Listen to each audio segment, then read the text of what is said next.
প্রিয় ষষ্ঠ শ্রেণীর ছাত্রছাত্রী, 2025-এর রায়মার্টিন প্রশ্ন বিচিত্রার দ্বিতীয় পর্যায়ক্রমিক মূল্যায়নের ইতিহাসের 1 নম্বর স্কুলের সমস্ত প্রশ্নের উত্তরগুলো করে দিলাম।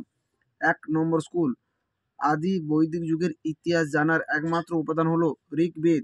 অপশান সি, মেগালিথ বলা হয় বড় পাথরের সমাধিকে। অপশান বি, জৈন ধর্মের প্রধান প্রচারককে বলা হতো তীর্থঙ্কর। অপশান সি, পিটক কথার অর্থ হলো ঝুড়ি। অপশান বি, মৌর্য আমলে জেলা প্রশাসনকে বলা হতো আহার। অপশান এ, দুয়ের দাগে কস্তম্ভ খস্তম্ভ।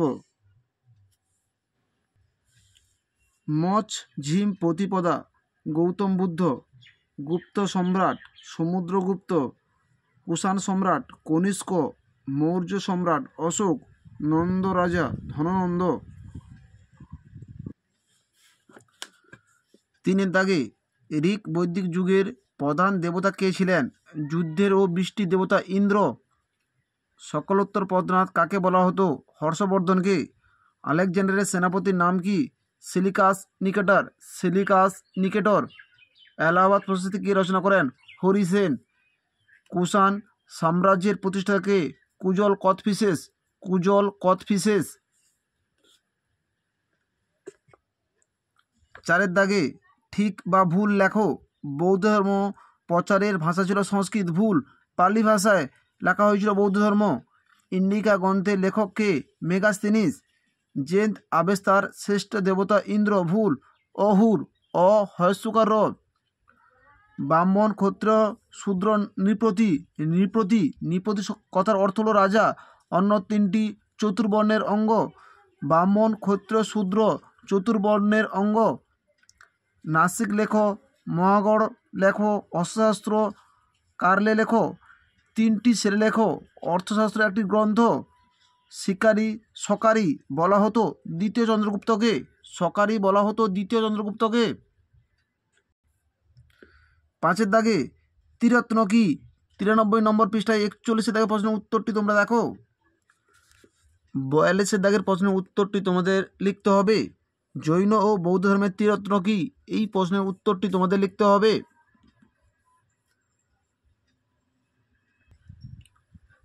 শ্বেতাম্বর কাদের বলা হতো? 91 নম্বর পৃষ্ঠায় 26-এর দাগের প্রশ্নের উত্তরটি তোমরা দেখো। 26-এর দাগে দিগম্বর ও শ্বেতাম্বর কাদের বলা হতো? এই প্রশ্নের তোমাদের শ্বেতাম্বর কাদের বলা হতো এই উত্তরটি তোমাদের লিখতে হবে।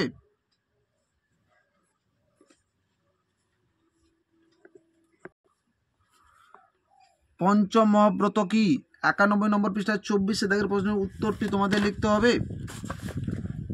24-এর দাগে মহাপঞ্চব্রত বলতে কি বোঝো? এই প্রশ্নের উত্তরটি তোমাদের লিখতে হবে।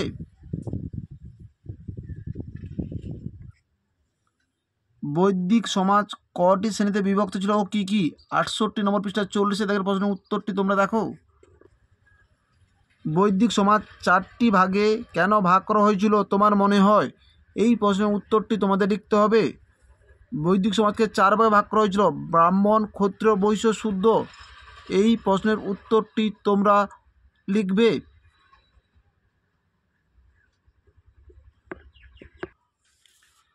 আইহোল প্রশস্তি কে রচনা করেন? রবিকীর্তি।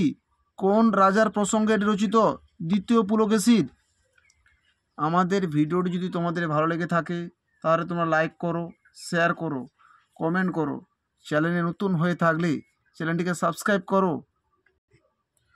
6-এর দাগে টিকা লেখো। চতুরাশ্রম। 69 নম্বর পৃষ্ঠায় 43-এর দাগের প্রশ্নের উত্তরটি তোমরা দেখো। 43-এর দাগের প্রশ্নের উত্তরটি তোমাদের লিখতে হবে।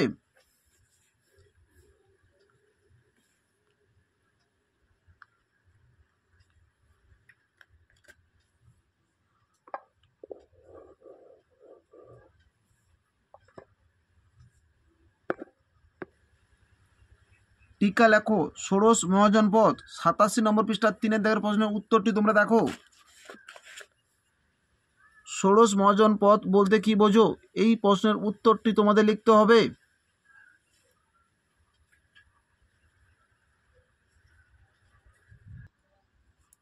10 রাজা যুদ্ধ। 66 নম্বর পৃষ্ঠার 21-এর দাগের প্রশ্নের উত্তরটি তোমরা দেখো। 21-এর দাগের প্রশ্নের উত্তরটি তোমাদের লিখতে হবে।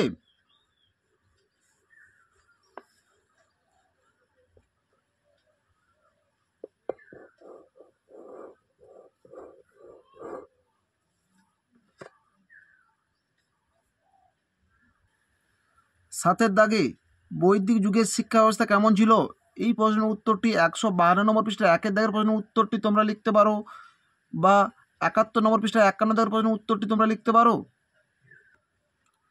একের দাগের প্রশ্নের উত্তরটি তোমাদের লিখতে হবে, বৈদিক যুগের শিক্ষা ব্যবস্থা পরিচয় দাও।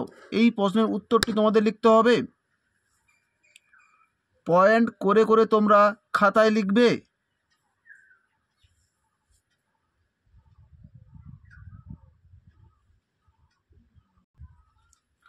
মৌর্য শাসন ব্যবস্থার প্রধান বিষয়গুলি উল্লেখ করো। 106 নম্বর পৃষ্ঠার 2 দাগের প্রশ্নের উত্তরটি তোমাদের লিখতে হবে। 2 দাগের প্রশ্নের উত্তরটি তোমাদের লিখতে হবে।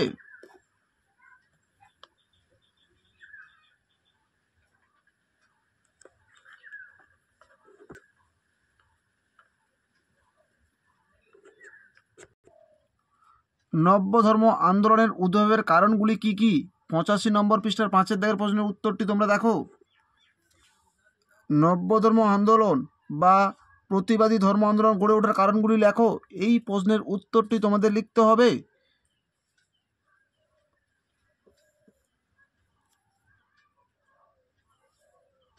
আমাদের ভিডিওটি যদি তোমাদের ভালো লেগে থাকে তাহলে তোমরা লাইক করো, শেয়ার করো, কমেন্ট করো। চ্যানেলে নতুন হয়ে থাকলে চ্যানেলটিকে সাবস্ক্রাইব করে পাশে থাকা বেল আইকনটিকে প্রেস করে রাখো। আমাদের ভিডিওগুলি আপলোড করার সাথে সাথে সবার আগে নোটিফিকেশনগুলো তোমাদের কাছে পৌঁছে যাবে।